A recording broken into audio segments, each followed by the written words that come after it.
right. Another day, another episode of Your Daily Scrum, Summer Edition, which is like every other day-ish. We get together sometimes to help you with Scrum, sometimes.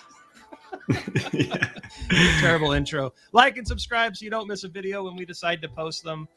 Be sure to ask us your questions and comments. We might get around to them.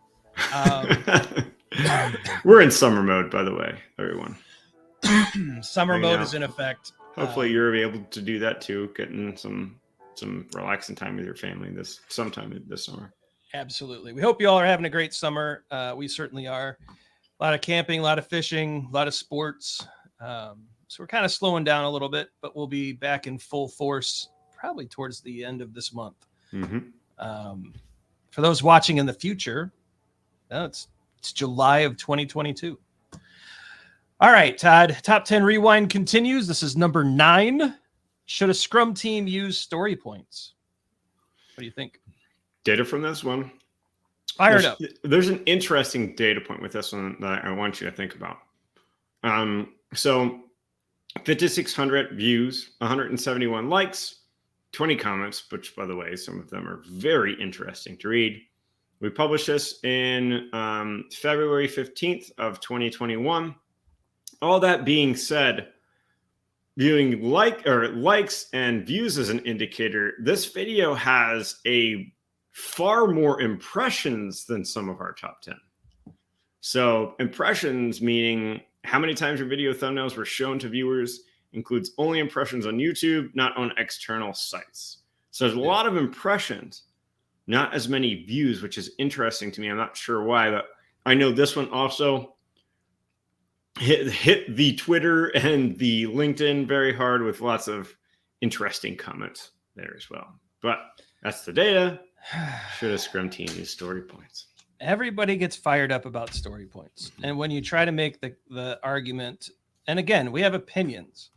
I don't think we're stating fact here. I think we're just sharing an opinion, and you can take that opinion and ignore it if you like. But I think for Todd and I, I'll go ahead and speak for you, buddy, and you can correct me. Story points are trash, and you shouldn't be using them. Yeah. Can I, let me say some of the why too. Yeah. So yes, let me say some of the why behind that is we have a lot of students and a lot of people that we talk to and consult with that are using story points. And they're saying, but our team is doing so well with story points. Everything's going really, really well with story points. And then you start asking questions.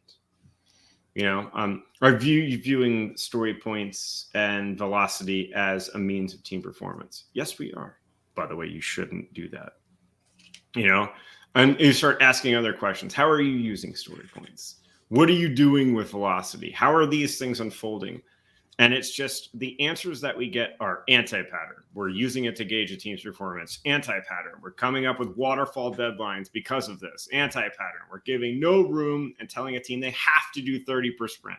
Anti-pattern. We're looking at individual velocity. Anti-pattern. We're looking at estimate versus actual, which we already did a rowdy video on.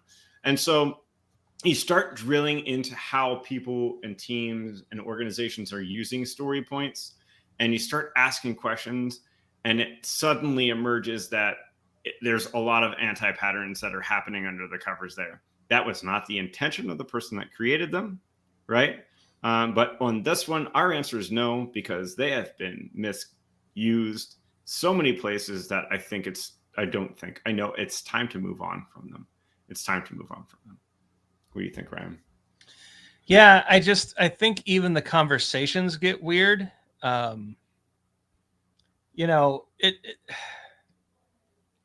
view story points and velocity, which is what story points are typically used for, as just another capacity measurement.